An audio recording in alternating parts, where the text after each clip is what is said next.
The magic number of 60 participants and 9:30. So we'll go ahead and get started. So welcome everybody to the OSP November Roundtable. I'm Gail Fagan. I am the program manager for research development and the manager of the OSP Roundtables. So we have changed the format to a webinar format. So I apologize for those people that joined and heard us talking about the presentation. We can't see the participants, but we know that you're there. And we welcome questions throughout the presentation. They can come via chat, or you can wait until the end of the presentation and then we can invite you and you can ask your question live. So with that, we'll go ahead and kick off. We do have research development is your new best friend as our topic for this month. And I will let Carmel take it away and introduce the team and start the presentation. Fantastic. So go ahead and hit the next slide. Okay. I can get it to move. There we go. So good morning, everybody. I'm Carmel Lee. I'm Director of Research Development in the Office of Sponsored Programs and Research Development. And we are here as a team serving all of Cornell. And we want to share with you what research development is all about, what we can do to help faculty and to support the research administration staff in development of proposals. And so today we're going to go through the services we provide, the special programs that we have, and we're also going to share with you how to navigate the new website that we have and enable you to find the resources you need in more ways than one. So who are we and how can we help you? So next slide, please. So first, we're going to introduce ourselves. Obviously, I've just introduced myself. Josephine, would you like to introduce yourself next? You're muted. Yes, I am. Hi, I'm Josephine Martel. I'm the Director of Research Development in the College of Ag and Life Sciences. And Liz? Hi, I'm Liz Diaz. I'm the Administrative Coordinator for the Research Development team. And Tiffany? Morning, I'm Tiffany Fleming, the Broader Impacts Design Manager. And you all know Gail, who helps us with everything. Okay, so next slide, please. So I'm going to turn it over to Josephine for the next couple of slides and take it away, Josephine. Great. So our goal in research development is to cultivate and implement programming to support and grow externally funded research activity for faculty of all levels, although we do have a focus on early career faculty in our office. However, we support proposal development activities that also enable faculty to procure multidisciplinary and complex grant proposals, especially ones that include multiple partners either across Cornell or externally to Cornell, with a focus on center grants and training grants. We also obviously are interested in diversifying funding streams for our faculty across all sectors. Our office also advances diversity, equity, and inclusion at all levels in our programming. And we do this in collaboration with OSP and in CALS with the Office of Sponsored Research. And this little infographic here kind of shows how our teams tend to work with the faculty teams working on their science with the administrative grant support of the Office of Sponsored Research or the Office of Sponsored Programs, and then our research development support where we try to give more of a strategic expertise, helping people with positioning with the federal agencies, with the fit of their program and research project to the RFA, and in general, providing more kind of strategic advice on whether their project is competitive for the funding opportunity. So we kind of specifically more on those activities, if it's not clear here, we do a lot of writing and editing and review. Carmel and I both have extensive backgrounds and experiences as professional writers and grant writers. So we do a lot of that at all levels with faculty, from single investigator awards to more complex awards, like I mentioned. We do a lot of matchmaking of finding collaborators, both internally and externally to Cornell, both in terms of team members, but also in terms of community partners and industry partners, and opportunities for broadening both broader impacts, but also just kind of strengthening these larger center proposals, making them more regional and nationally applicable. We conduct a lot of programming, so we run a number of workshops and trainings. Carmel runs an NSF career workshop throughout the spring in conjunction with Tiffany Fleming, where they focus on a series of workshops helping people develop career proposals. We run an early career grant mentoring program that is a year-long program specifically for early career faculty to help them launch their research careers and teaches them how to write their first federal grant, as well as provides a lot of other resources to them. We have trainings on DoD, NIH, and then of course just topics of interest as they come up. We also recently launched a program called Refresh, which we'll talk about a little bit later, that is in response to some of the impacts of COVID and helping faculty reactivate their research programs and give them some support to help them continue to write grant proposals given all the other pressures and stress that people are under right now. So this particular program is providing funding for grant writing that people can apply to as long, and really the only eligibility is having a COVID impact. At OSP, the research development team, Liz Diaz, also runs the limited submission competitions across the university. And then we also promote prizes and awards to support our faculty to continue to get the recognition that they deserve. So, oh, I was expecting a different slide. In CALS, we have a slightly different focus. CALS is the largest research college like across the university. And so they've brought their own research development office in-house, which I run, but I work as part of the kind of wider team across the university. So we do a little bit more, we have a little bit more focus on programming in CALS because we just have a little bit of different flexibility. So I do a lot of team science work. Like I mentioned, we do a lot of diversity, equity, and inclusion work. I serve on the CALS diversity committee, and I also chair the subcommittee for faculty hiring and retention and serve on a staff leadership team. And we do try to both make sure that we're building diverse teams, but also that we're building inclusive and equitable research projects at all levels, especially at these larger center and training grant level proposals.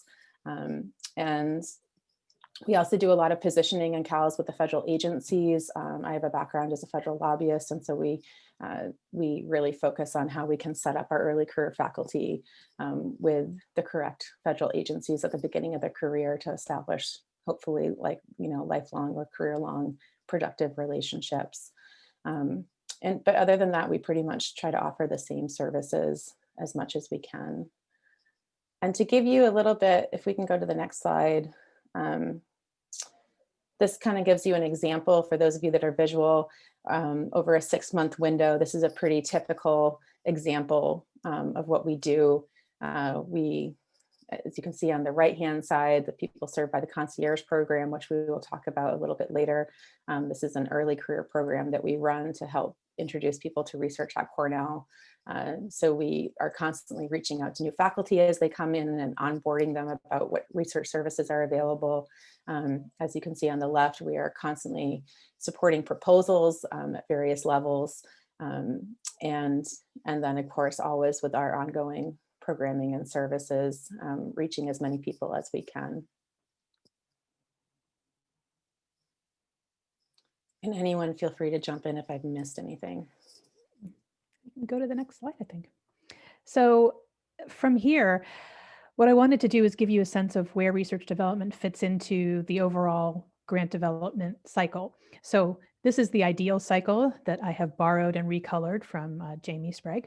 And so I wanted to show, because purple's my color, I wanted to show where we fit in terms of the activities across this cycle. So research development is a pre-award activity. We don't do anything post-award, but we do try to set it up with all of the teams to make sure that the post-award process is as smooth as possible, because we've done all of the due diligence on the pre-award side. So we will work with faculty to generate their ideas. Typically, they'll come to us at a point where they have an idea for a project and they need to either determine what agency is the best fit, or they need to figure out how to pitch that idea to an agency of interest. So we may get involved at that stage and then help them find the right funding call, or they'll come to us with the call that they'd like to apply to. And that's when we get into the dark purple area and we help them actually prepare the proposal. That could mean scheduling kickoff meetings with the entire technical and administrative team. It can be just meeting one-on-one with a PI and talking to them about what their needs are and how we can best support them. And then we'll develop usually a checklist, and we work in concert with research administrators across Cornell to ensure that we are addressing all of the major components of the proposal that's required under the call. And we help the faculty establish timelines for getting each of the pieces done so that we can meet the OSP mandated 5-day review deadline, which we really try to help faculty do. But we continue to work with them throughout the process. We, as Josephine covered in the services that we offer, that's where we get involved with, reviewing each of the sections of the proposal, the technical side of the proposal. We can work with the research administrators to review a budget draft to make sure that everything that's supposed to be covered in the technical side is actually being addressed so that there's agreement across the proposal. And we also help to draft and sometimes co-write the supplementary documents or the management sections of large grant proposals. It really depends on the nature of the proposal and how much support the PI or group of PIs may need. And of course, if it's a large complex grant, there may be subcontracts involved. So we also can work with the research administration team to contact the sub-award personnel and gather materials, or we can, after you've solicited them from your contacts at other universities or organizations, we can take those and actually create the, for instance, like the facilities section or other sections like that. So we do try to be partners in the process and make sure that you have the support you need in research administration, and that we are acting as kind of a liaison with the faculty member, if necessary, to ensure that everybody's meeting their deadlines, because everybody's got multiple priorities. And we understand that the role of a research administrator can be very complex, and often when you have multiple proposals that you're working on, keeping a team on track isn't always the front of mind on a daily basis. So that's where we try to step in and help get the teams motivated and on track. Then when it comes to the proposal review and submission process, we will work with you to, for instance, we'll set up, box folders, and we will go through them, make sure that all the files are ready for upload, and we are in constant contact with you in that process and with the faculty. And at least for Josephine and myself, we will review proposals. So we will do comprehensive edits and rewrites where necessary, and work with the faculty directly to ensure that the proposal is formatted and edited and as perfect as it can be for submission. Thanks, Gail. Next slide. So the programs that we offer are all designed to support faculty at different stages and in different ways. So starting with the early career faculty, we offer the Research Concierge program.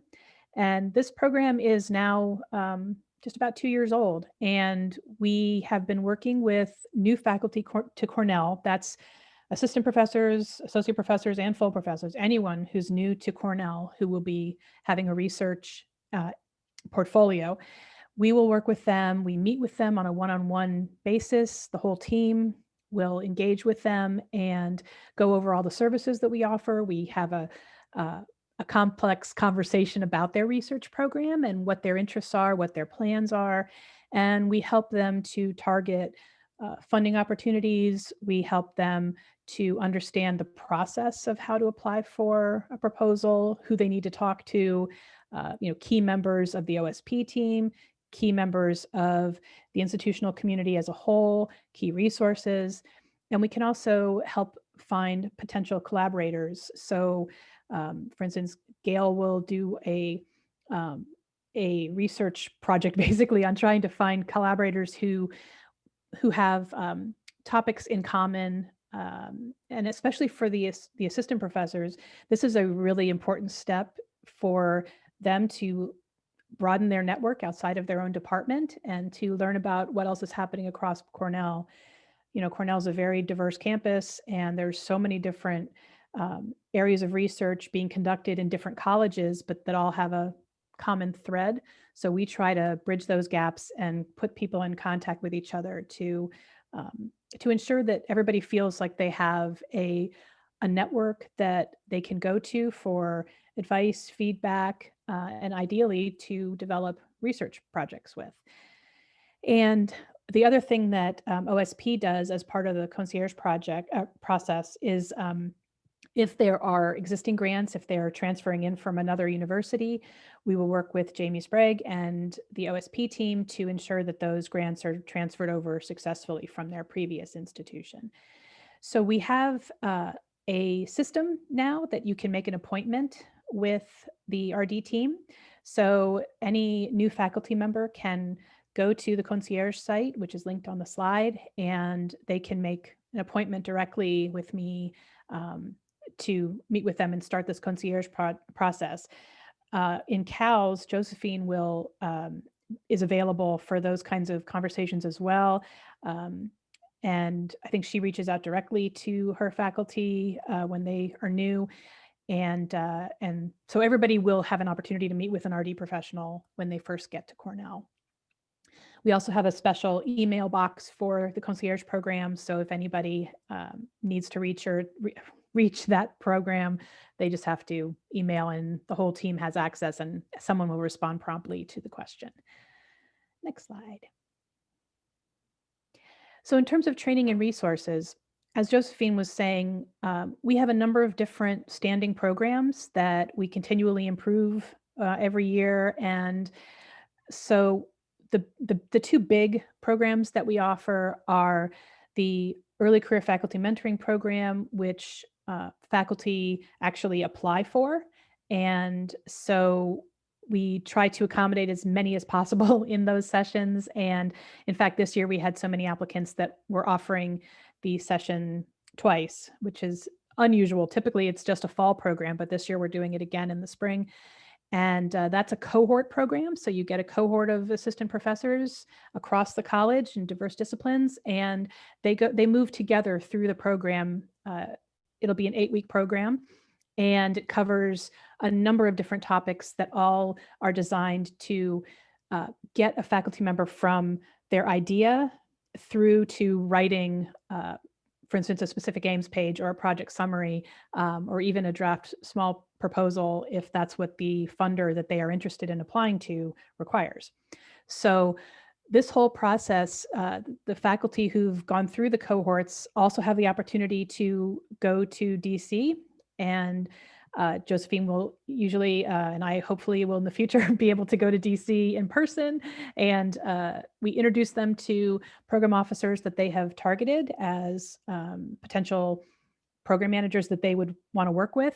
And that program has proven very, very successful. And we've had a number of faculty who've gone and met with program managers end up being funded. And overall, the program, I think, instills a lot of confidence in faculty, and they really learn the structure of a proposal and how to write convincingly. And they also learn how to do an elevator pitch.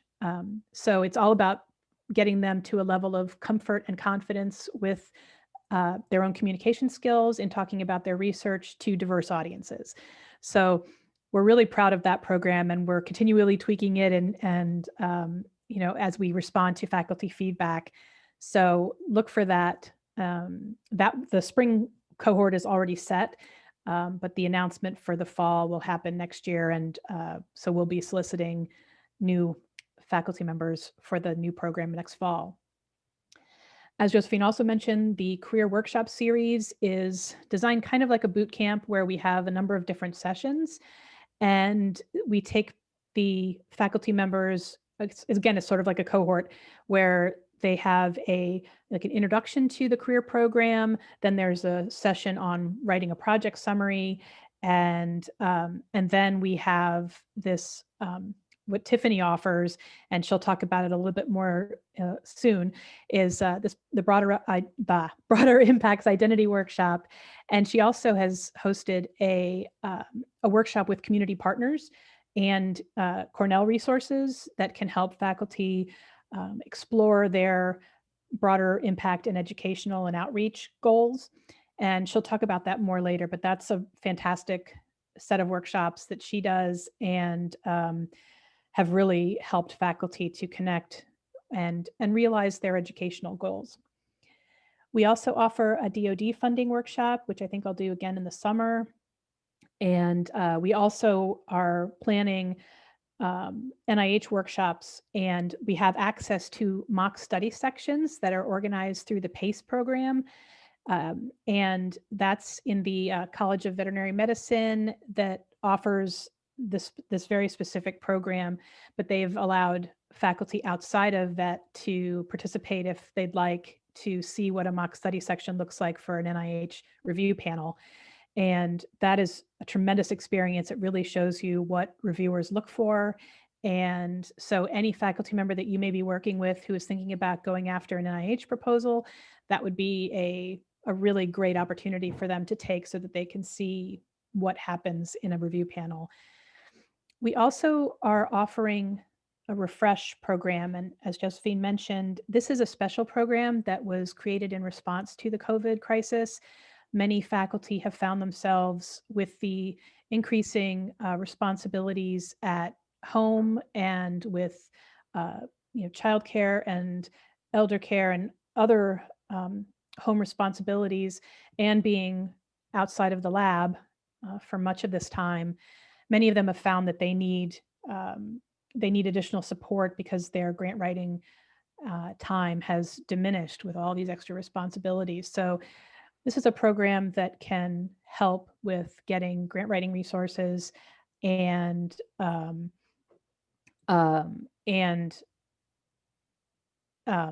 sorry, I got I got a chat. Now I'm like, oh my God, what was I saying?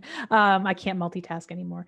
Anyway, so the refresh program, we have a special website for it, and we will we can answer any questions about that as well. There's an email address associated with that program as well. We've given you a link to the main research services page, and Josephine chatted to clarify something which is totally important about the NIH mock workshops, which is that currently that's only available to the faculty that are in the mentoring program. And again, we encourage all of the early career faculty who are interested in going after a grant to apply for that mentoring program so that they have access to that additional opportunity. Okay, I think that's everything on this page. We'll go to the next one.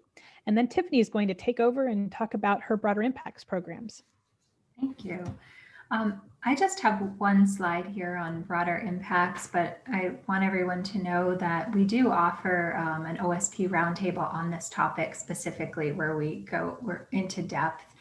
So there's a lot to talk about and unpack with broader impacts, but today I just wanted to share with you some of the resources that we have available to faculty and staff, and to also kind of define what broader impacts are. So this comes from NSF, the idea that the potential of a research project to benefit society. So we might think of these as research impact, societal benefit.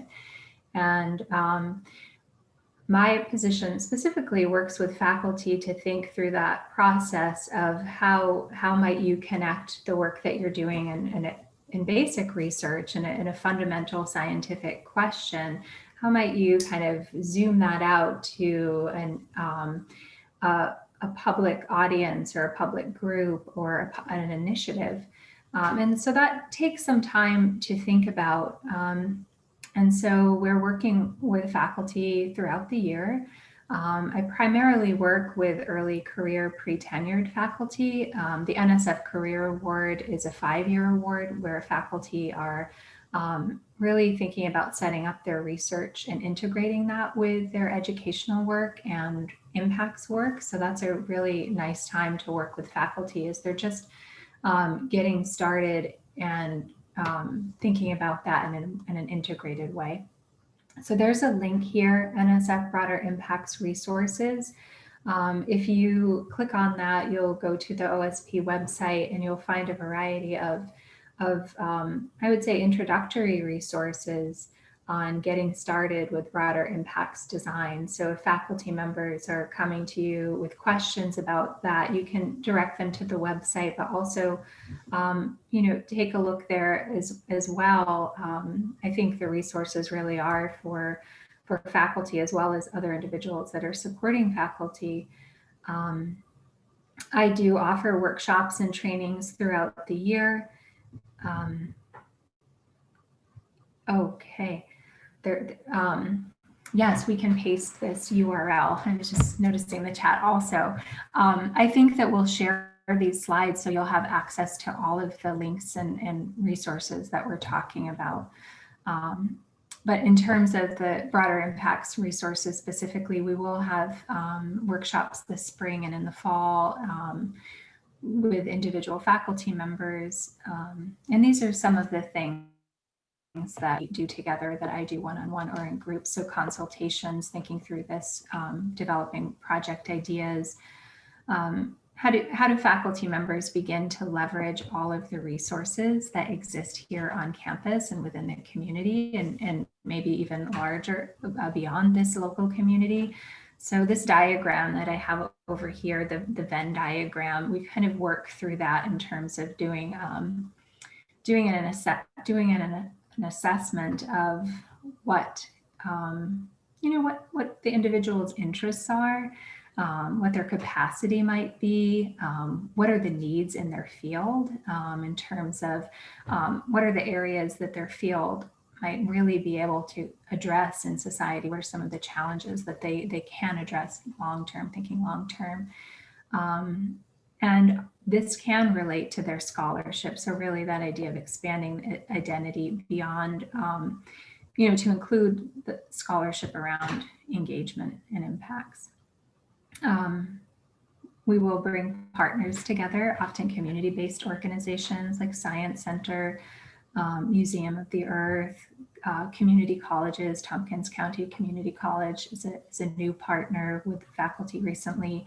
And then we help them to develop the proposal, to write about this in the grant, connecting it to larger aims. And I also do some of the review of that writing. We had somebody who had their hand up. Claudia, do you still have a question?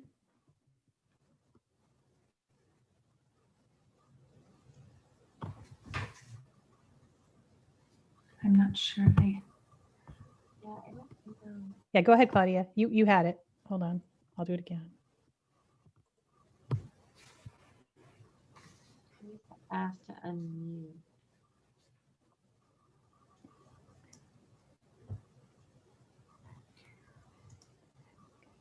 Gail, could you please unmute Claudia? I've tried. Is there a way to add this into the chat if there's a question? Maybe that's a way to do that if the mute isn't working. Yeah, the unmute is not working. If you follow that link, also my contact information is there, so I'm happy to Here, chat with anyone Claudia, about can you this. speak now?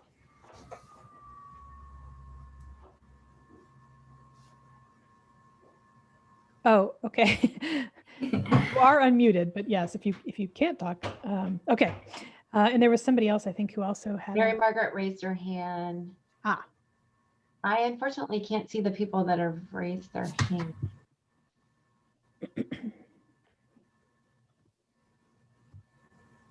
No, I can't see that either. I guess the last thing that I wanted to say about this is that broader impacts, it's a kind of a concept within NSF, but it can also be broader than NSF. So there are opportunities in USDA and in other funding agencies as well. We typically talk about it within NSF funding because NSF supports nearly 40% of the sponsored federal research that's happening on Cornell campus. So 40% of those proposals have a broader impacts component, and our work is really to help strengthen that and to make that more competitive. And I think that's all that I have to say on this. All Thanks. right. All right, so we're going to move to funding resources. So as Carmel mentioned at the beginning of the presentation, we have worked really hard to redesign the website to make it a one-stop shop for department administrators and faculty. And one of the pages that we think is most robust is this page here, and I'm hoping that the link is going to work. And it's going to take us to find your next funding opportunity page. Can everybody see? Hopefully everybody can see the web page. All right.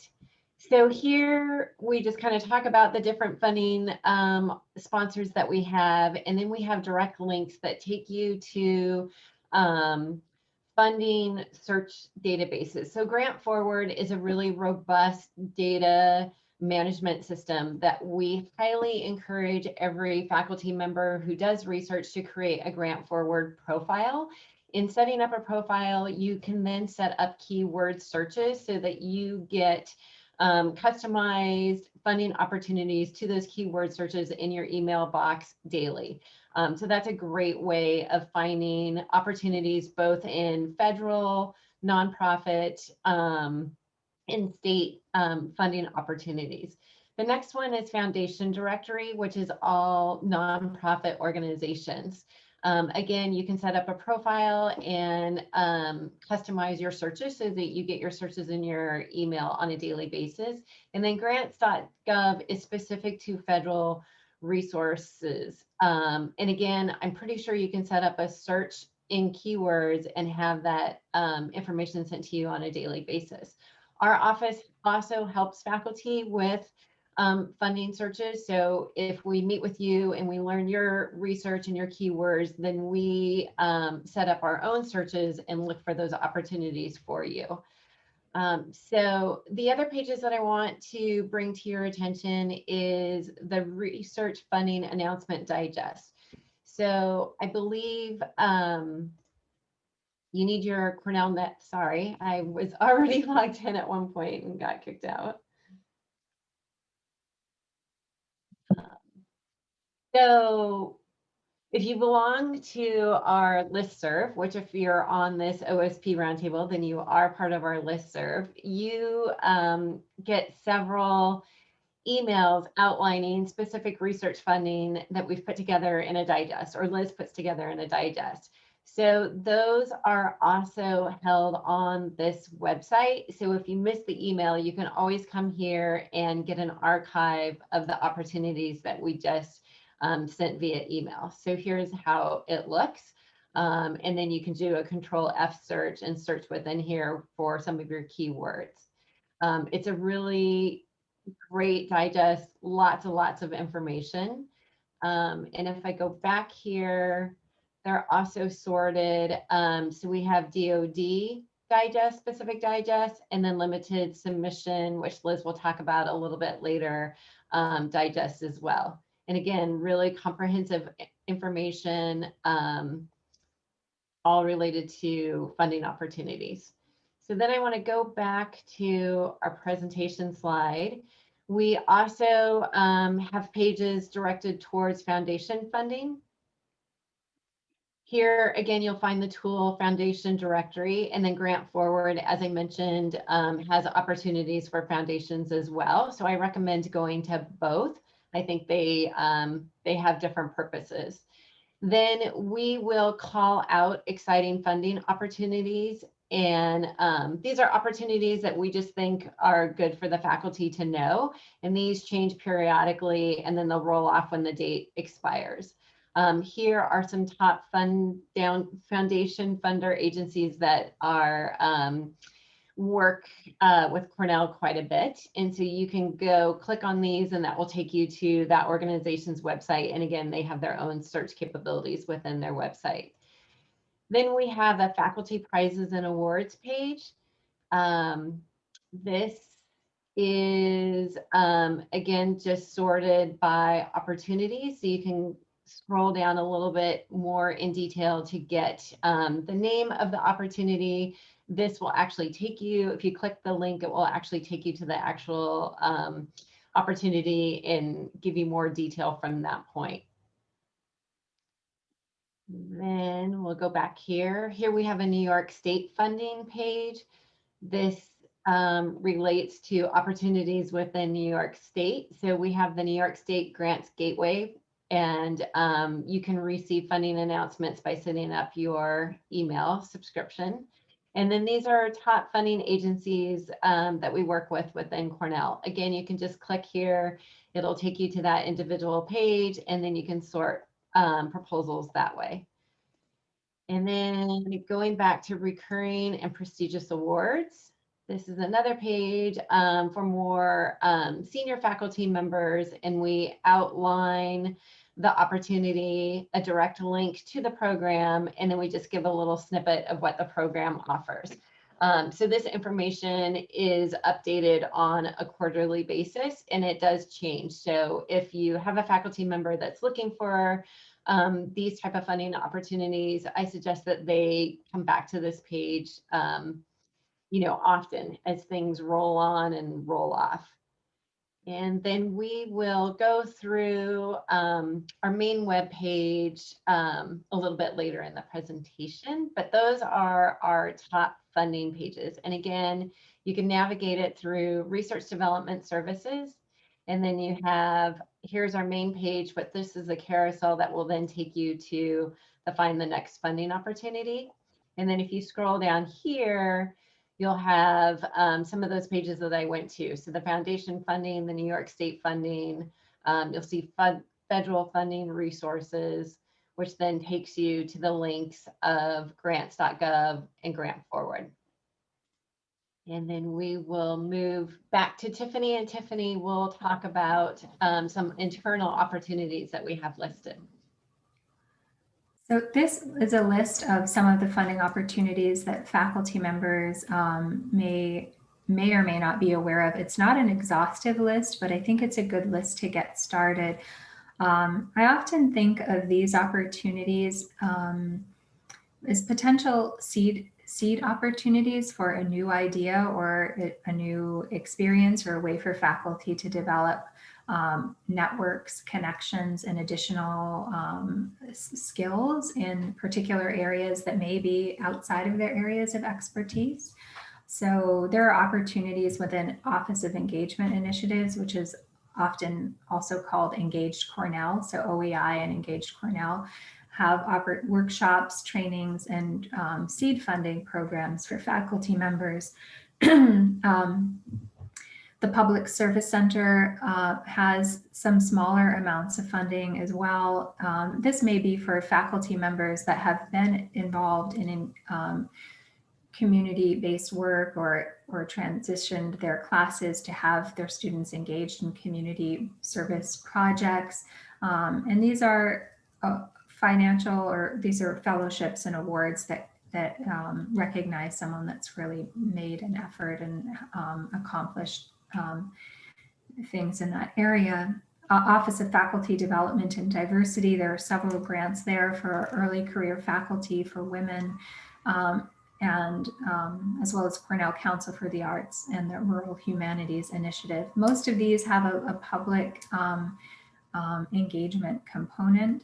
So I might direct faculty members here, or a startup component. That's another way to think about that. So directing faculty members here to get funding to get an idea off the ground, which then can be used later when applying for larger, more competitive funding, that they've had this experience, they've had some success in this area, and it helps with establishing some expertise, as well as the connections that they might need for later on. There is a link here to internal funding opportunities within our webpage. You can contact us or reach out directly to the folks that manage those internal funding opportunities at these centers.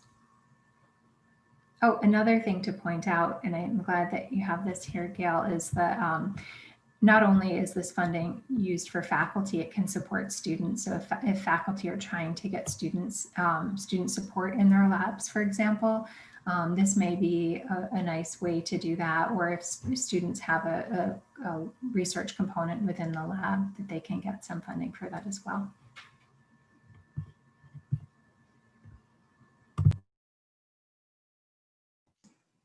All right, Liz.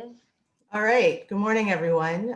So I'm just going to give a brief overview of the limited submissions process here at Cornell. We often receive questions from faculty, they're not sure what they are or how to apply. So I'll give a brief overview to sort of clarify that for everyone. So limited submissions, these are funding opportunities where Cornell is limited in the number of submissions that could be applications, proposals, nominations that it can give to a sponsor. The key here is that the limit is on Cornell as an institution, not the PI. Where can you find these posted? As Gail mentioned, one place is through our limited submissions digest, which comes out every week and lists closing opportunities, new opportunities, and ongoing, all the active limited submission competitions that we have. You can also find them through our limited submissions webpage. You can access Cornell's InfoReady review website, which is basically the competition management website.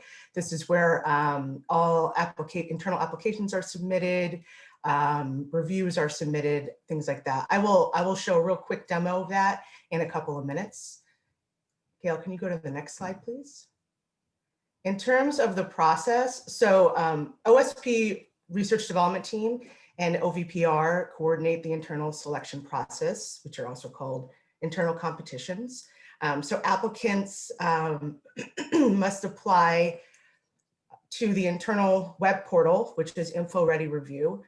The reason we do this, we want to manage the process partly to ensure that the strongest candidates with the best chances of success move forward. If Cornell can only submit 1 or 2 candidates, we want to try to make sure we have the strongest candidates going forward. The other reason is sort of a practical reason to prevent confusion down the road and issues with too many submissions. Some sponsors will reject all, excuse me, all of Cornell's submissions if too many are submitted. So as I mentioned, applicants apply via the InfoReady review site. Basically what happens is if the number of internal applicants is greater than the limit, then Cornell's Research Advisory Committee will conduct a review. The committee is made up of faculty from diverse disciplines across the university, and their review criteria comes from both the sponsor's solicitation and program objectives, as well as they're looking at scientific merit and scholarly strength. Generally, the timeline from when an internal competition deadline, an internal competition is closed to when applicants will be notified of the review committee's decision is about 2 weeks. We try really hard to leave enough time on both ends for both people to prepare internal applications, as well as for RAC, the review committee, to make decisions, and for the selected candidate to have time to prepare their full proposals, to work with OSP and their other research administrators. While Cornell has its own limited submissions website and process, but there are several competitions that are shared with them. We make, all of those are noted in when you see our digest or look at the internal competition announcements. We always note how many people, how many submissions Cornell can have, whether or not that is shared with Weill Cornell. There are some exceptions in terms of the requirement to submit internal applications to the web portal. There are some limited submission programs, for example, Sloan Foundation Research Fellows, which is managed by individual departments. We will still announce those programs to make sure that people know about them, but the actual selection process is not handled by the review committee. That is made, we try to make that clear in announcements as well. who you should be communicating with about submitting internal applications. And I just want to show, Gail, if you could stop sharing for a moment, and I'm going to share, our internal competition website. All right, here we go. So this is the InfoReady review website for Cornell. This is this online web portal we switched over to earlier this year and are managing all the internal competitions that way. So it's basically, you can either, when you receive an announcement through like the Limited Submission Digest, it always includes links directly to these competitions, but you can also go to this page and find all competitions. This includes both active as well as closed. We like to keep the closed competitions information available because many of those are reoccurring, and it can help faculty when planning in the upcoming months or year for the different types of grants that they might want to go for. It's a pretty easy website to navigate. You can organize by date, by title. OSP organizes all the limited submissions. To apply to an internal competition, basically someone would click the link. Whoops, get that to load. You click the link, and on this page, you see the internal submission deadline, the basic details. For example, the number of submissions Cornell is allowed, the anticipated award amount. We also include a URL for the actual sponsors program webpage or their solicitation, a brief description of the program and eligibility requirements. And then towards the bottom, you'll see what is required for Cornell's internal application process. Generally, it's for most competitions, it's going to be at minimum a cover page, like a 1-2 page research summary or project summary, a budget, a 1-page budget, and some bio sketch or CV from the PI. Some competitions, particularly those for early career faculty, we also require a nomination letter from their chair for the internal application process. So I'm sorry, that didn't work. Here we go. So to apply, here we go. Here's a current one. Click on the link. People can log in with their Cornell Net ID. If you haven't already logged in before, it'll prompt you to set up an account, which takes about 2 minutes. Once you're in it, this is what the application forms generally look like. So it's pretty straightforward. It's just uploading of information. If help is needed, once somebody's logged in, they can navigate to help. We have help here for applicants. So that's the competition webpage. So hopefully that helps with people sort of understanding it a bit more. It can be, it's that thing where I administer it, so it seems very straightforward to me, but I also understand that it can kind of be confusing for people that don't administer it. I also wanted to quickly show you the limited submissions website. This giant button right here in the middle, if you click that, it will take you to the internal competition website. We also have highlighting some limited submission active competitions that are happening. And we also outline the review process, as well as highlight some reoccurring prestigious limited submissions competitions. And if you ever have any questions about anything with limited submissions, just contact the research development team. We're happy to help in any way that we can. All right. Thanks, Liz. All right, moving on through our presentation, helpful resources. So as we've talked a little bit, whoops, sorry, my mouse keeps going out of control today. We highly encourage everybody to join our mailing list. So here's the information on how to join. Here is the CALS list to join Josephine's funding opportunity list. And then we have our proposal advance at ospcornell.edu. This is our main email box. So if anybody has any questions, feel free to send us a note through this email, and one of us will get back to you. I wanted to quickly go back to our main website page and just kind of walk through the navigation. So as I mentioned, this is a carousel function. So you can click on the picture and it will take you to that individual page. Then down here is kind of another navigation way of getting to resources. So you can click on here. This will take you to Tiffany's broader impact page. And then you'll see going down here, these red boxes with the plus just means that you can expand, and you can also expand all through this way. This envelope icon shows up repeatedly on a lot of different pages, and it just gives you either how to contact us or how to join the listserv. Then down here are other featured pages kind of related to these topics. And again, there we have events listed here, other pages that you can, resource pages, and so I just really want to point out that people can navigate either up here in related pages or down here in featured pages. And then events are listed down here.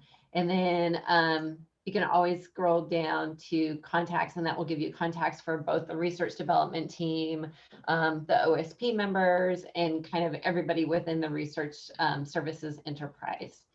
So then we go back to our presentation. And we will wrap up if anybody has any questions.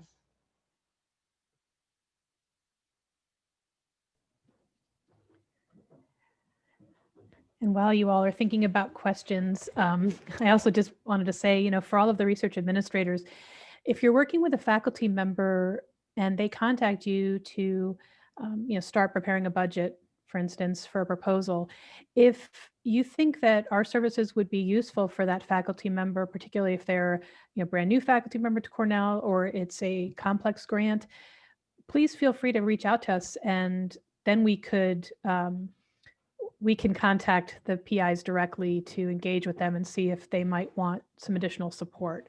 We want to make sure, you know, you feel like we're here to support you and that the faculty know that we're here to support them. I saw the question that came in about talking a little bit more about Refresh.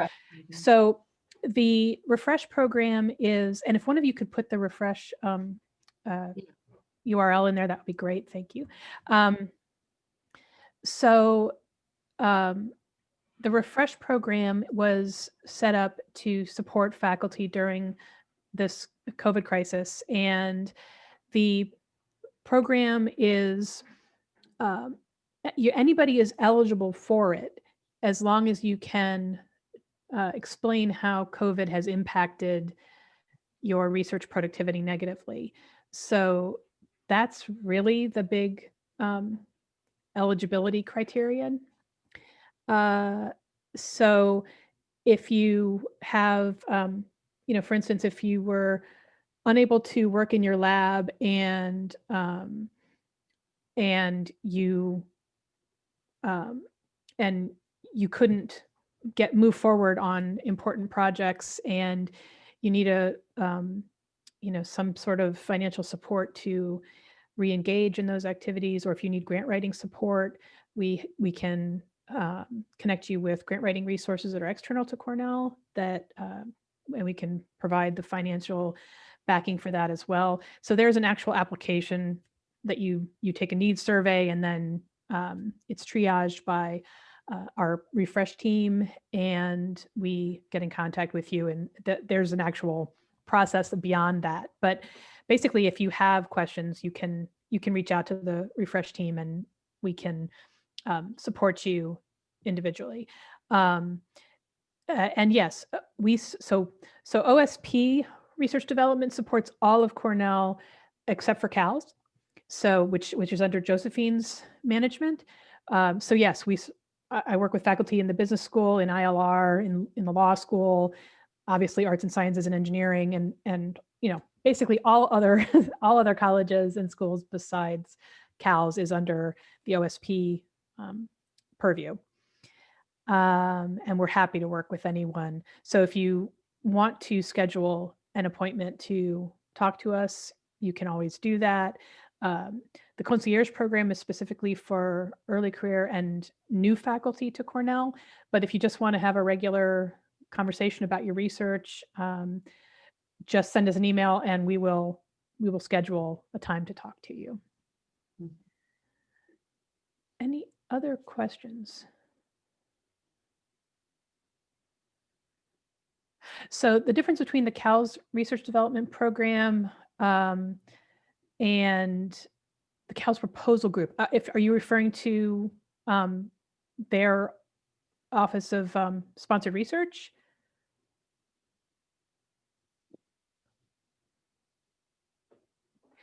Yes. So basically, we're sister organizations. So the CALS Office of Sponsored Research, and obviously, if Liz Estabrook is on the call, she's welcome to jump in and explain more about the CALS service. But they're analogous services. So we all provide research development support, but the CALS Office of Sponsored Research houses their research administrators as well as their grant and contract officers, whereas the Office of Sponsored Programs is the grant and contract officers, research development, and then for the most part, except for engineering, the research administrators are within the departments, within the different colleges. So it's just so theirs is more of a centralized resource just for CALS, whereas the OSP resource is for everyone. It's a centralized, but for the entire campus. Let's see. And I would just mention, Yeah. yes, we would love to take part in new faculty orientations for those who are on the call and work in line with those orientations. Please send us an email. We would love to have the opportunity to be in front of the new faculty members. And, and it doesn't just we recognize that it doesn't just happen in the summer either, that new faculty sometimes join in January or just in off times. And so if you have faculty that join in those off times, please let us know so that we can reach out to them. And I also wanted to just emphasize that OSP and CALS, we all work as a team. So we are very well integrated with each other, and particularly on the large complex grants, there's very often co-management of some of the activities. It really depends on which college is leading, but we can, Josephine and I can share, research development activities depending on which college is leading. But if, for instance, if CALS is holding the PI, but it has many, many, many engineering faculty, there are some instances where I will run those proposals, or Josephine might. It's just really depends on how the proposal is being run and managed. And certainly the Office of Sponsored Research in CALS and OSP, we are very well integrated and participate in staff meetings together and all of that. So our goal is to have as seamless of an enterprise across Cornell as possible. It's just where people sit that matters. So that's one of our main goals, is to ensure that faculty could go to any one of us and still get the same service and the same connection to resources that they need. Mm-hmm. And in terms of the other thing, there is a new faculty orientation that's happening. What day of the week is it? Is it tomorrow or tomorrow? Friday. Thank you. So we'll be presenting there as well. And we do indeed go to college new faculty orientations. We can even do departmental talks. Sometimes we'll go and speak to a department individually. It really just depends on the needs of the program. So yeah, as Gail was saying, just reach out to us and we'll do whatever we can to make sure that your faculty get the support that they need. Mm-hmm. Absolutely. I see we have 1 minute left.